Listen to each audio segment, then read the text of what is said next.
बिस्मिल्लाहिर्रहमानिर्रहीम। अस्सलाम वालेकुम। उम्मीद है आप तमाम स्टूडेंट खैरियत से होंगे। अल्लाह पाक आपको खैरियत से रखे और इम्तहानात में अच्छे मार्क्स से कामयाब करे।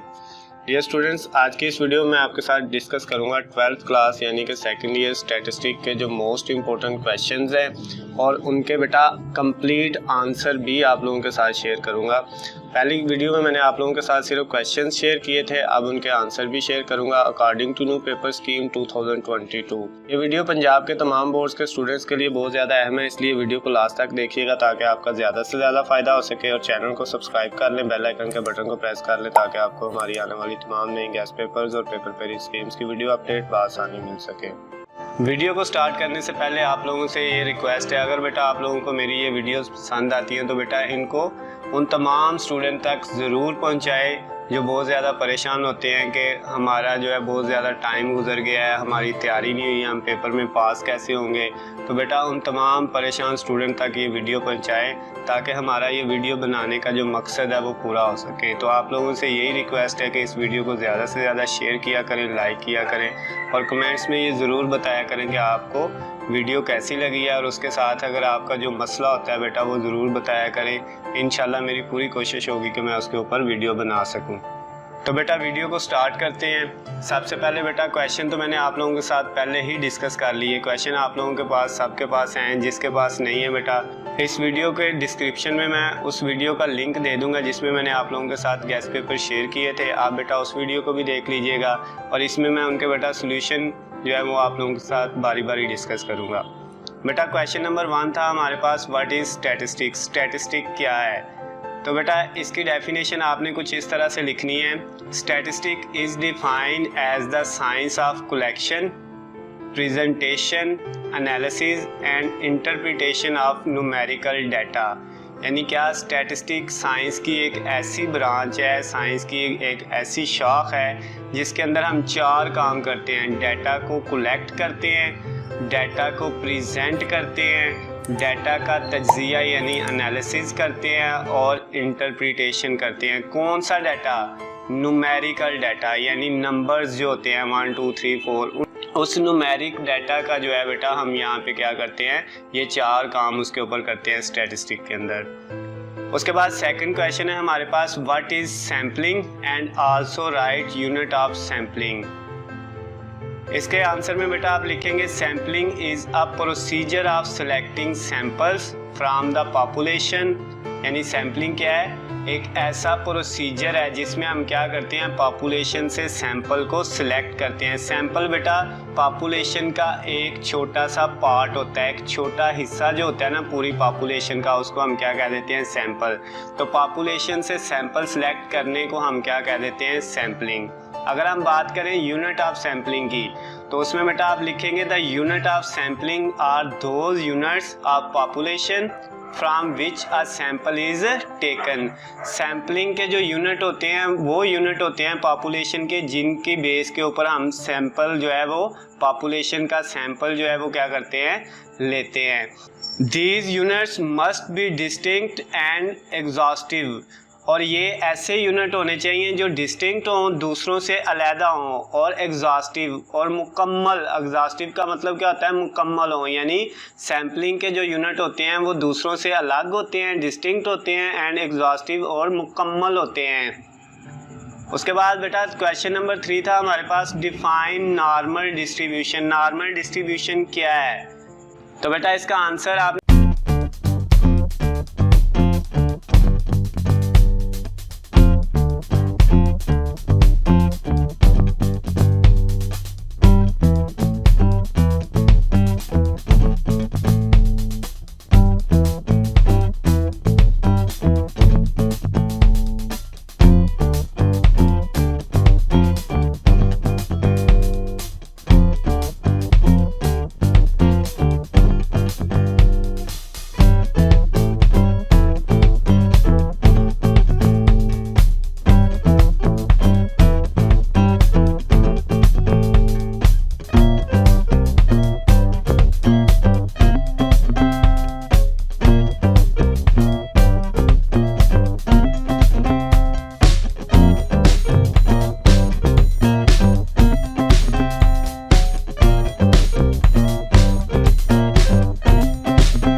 is about population on the basis of sample information is called statistical inferences।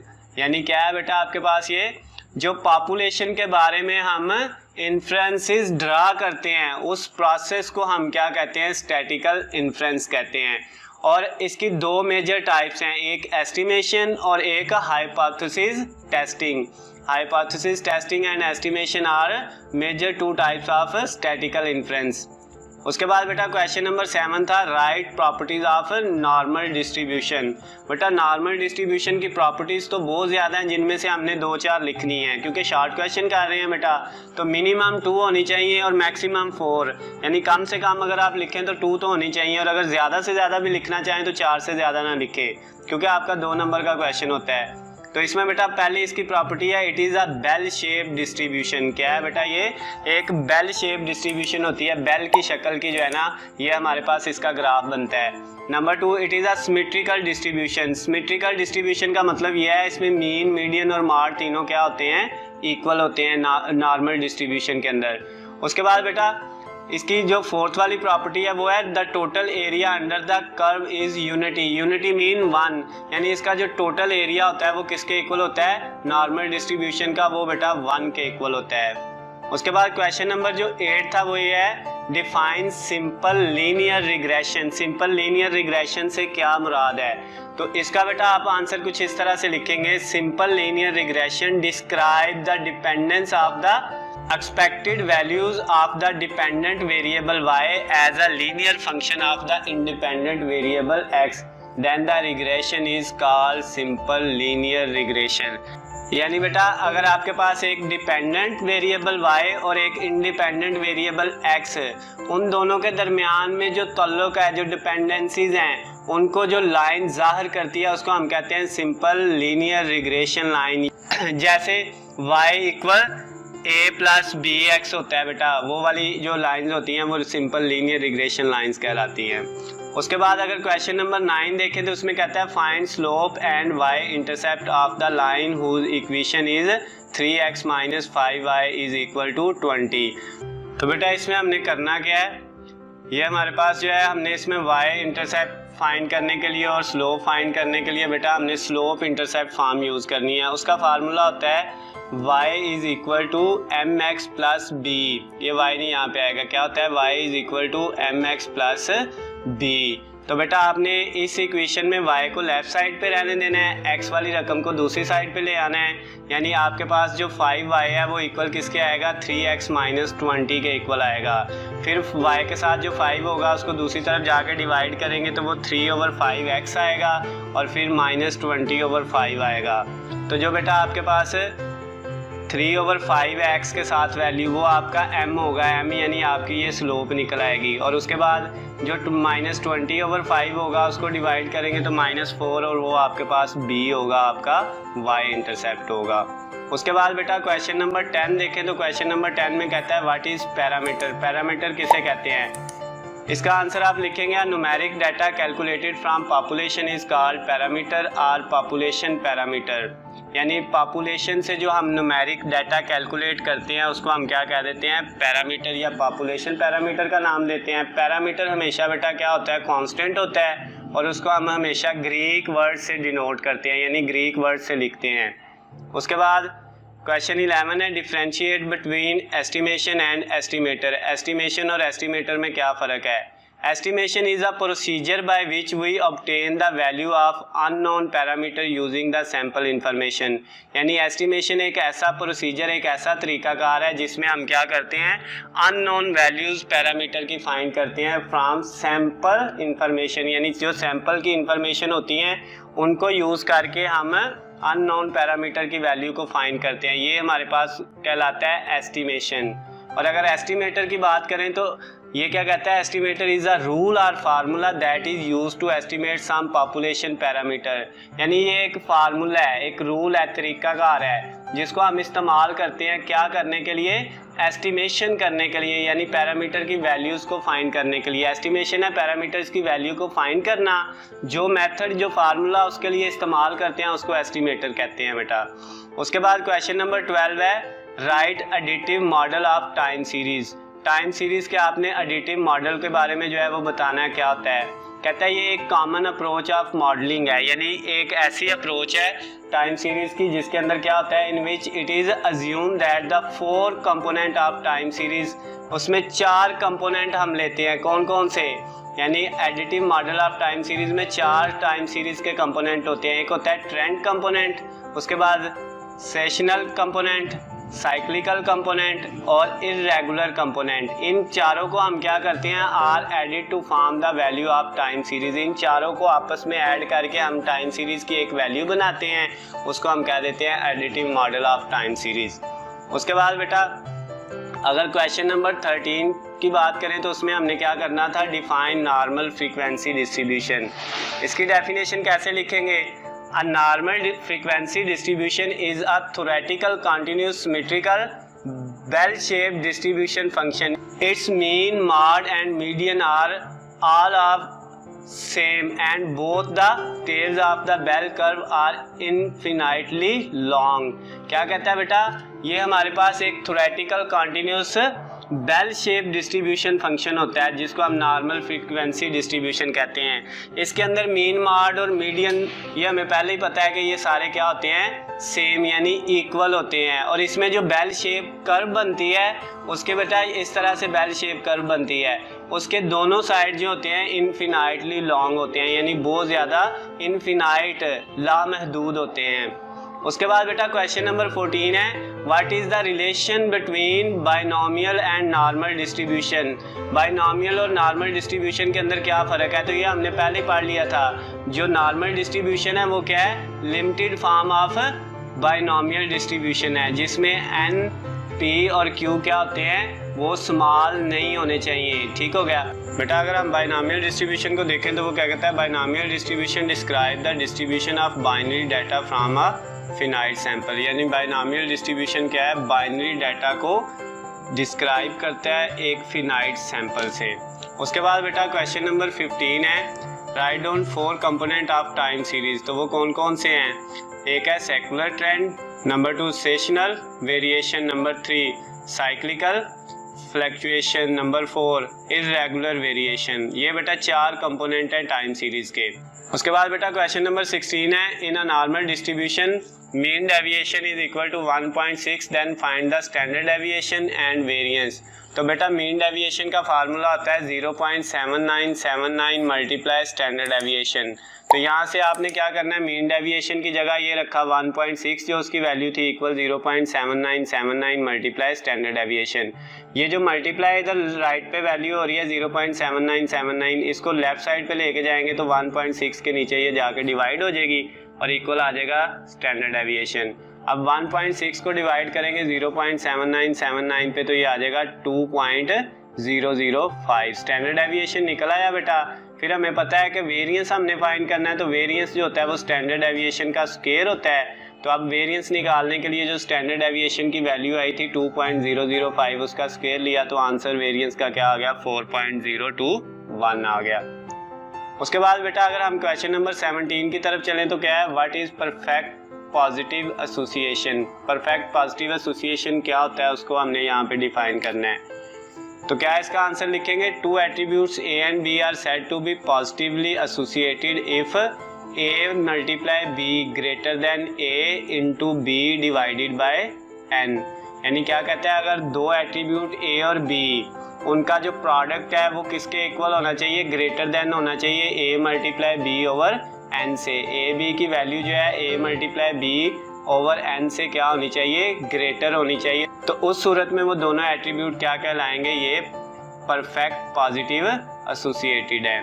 उसके बाद बेटा क्वेश्चन नंबर 18 है, what is the main purpose of sampling. Sampling का मेन पर्पस क्या है, the primary goal of sampling is to get representative sample. असल में कहता है बेटा जो इसका मेन मकसद है वो क्या है, सैम्पलिंग का मेन पर्पस क्या है, सैंपल को रिप्रेजेंट करना। Or a small collection from a much larger collection or population, यानी एक बड़ी पॉपुलेशन में से एक छोटा सा सैंपल कलेक्ट करना ही हमारे पास सैम्पलिंग का मेन मकसद होता है। जैसे उसने एग्जांपल ली हुई है, such that the researcher can study the smaller group and produce accurate generalisation about the larger group. यानी जो रिसर्चर होते हैं वो क्या करते हैं, वो पूरी पॉपुलेशन को स्टडी नहीं करते, उसका एक छोटा सा स्मॉल सा ग्रुप लेते हैं, उसको स्टडी करते हैं और फिर क्या करते हैं, बता देते हैं जो है इंफॉर्मेशन किसके बारे में, पूरी पॉपुलेशन के बारे में बेटा वो बता देते हैं। उसके बाद क्वेश्चन नंबर 19 है define regression analysis. The regression analysis provide a method of estimating an average relationship between two और मोर वेरिएबल। यानी रिग्रेशन एनालिसिस एक ऐसा मेथड है जो हमें क्या करता है, average relationship between two variable estimate करने में हमारी हेल्प करता है। उसके बाद क्वेश्चन नंबर 20 है give any two properties of coefficient of correlation. तो बेटा इसका आंसर आप लिखेंगे, इसने 2 कहा हुआ है, मैंने बेटा 3 आपके साथ डिस्कस किए हैं कि coefficient of correlation is symmetrical. Symmetrical का मतलब है R X Y equal R Y X के होता है। उसके बाद सेकंड है इसकी the coefficient of correlation is a pure number mean does not depend on measurement. यानी कोफिशिएंट ऑफ कोरिलेशन जो होता है एक प्योर नंबर होता है, यानी वो किसी मेजरमेंट के ऊपर डिपेंड नहीं करता। उसके बाद तीसरा है the value of coefficient of correlation is always between -1 and 1। तो उसकी वैल्यू जो आर की कोफिशिएंट ऑफ कोरिलेशन आर जो है उसकी वैल्यू हमेशा -1 से 1 के दरमियान में होती है।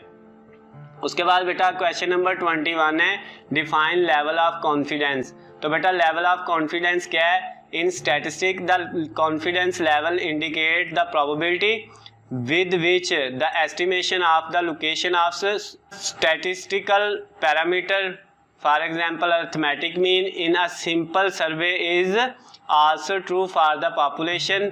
In surveys confidence level of 90, 95, 99% are frequently used। तो बेटा ये लेवल ऑफ कॉन्फिडेंस में हमें क्या कह रहा है, आंसर तो मैंने बेटा आपको बता दिया, लेकिन इसमें क्या कह रहा है वो डिस्कस कर लेते हैं।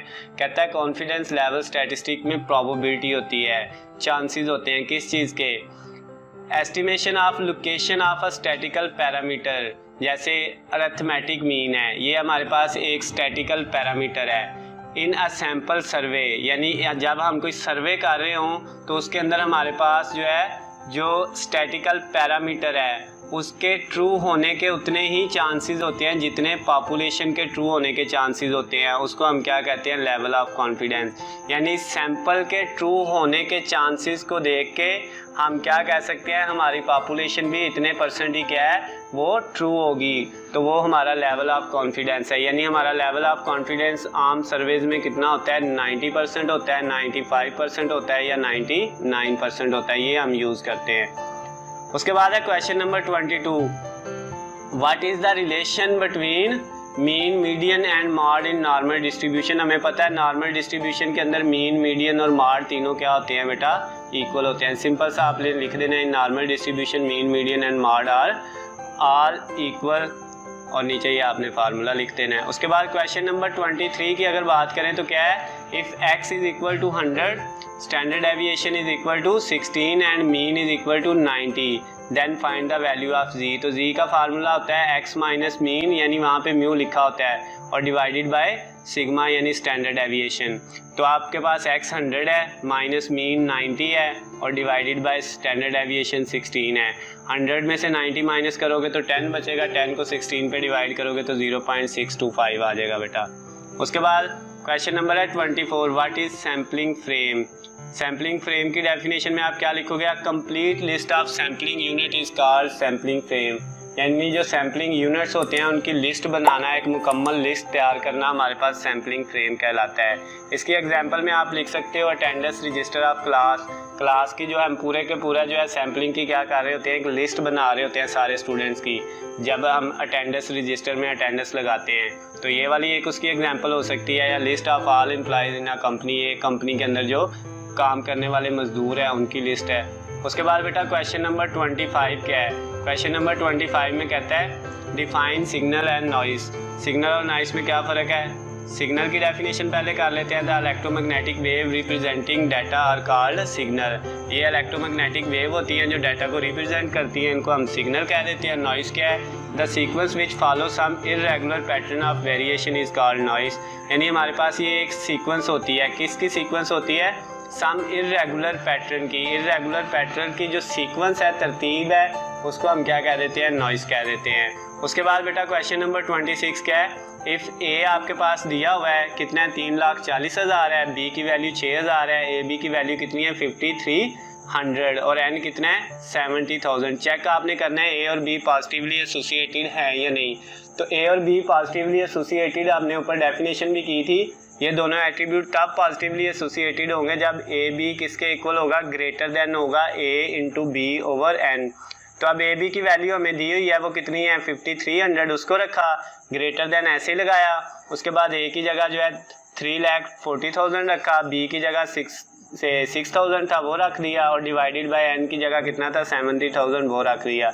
उसके बाद जब हमने 3,40,000 को 6,000 से मल्टीप्लाई किया तो हमारे पास ये वैल्यू आ गई बेटा।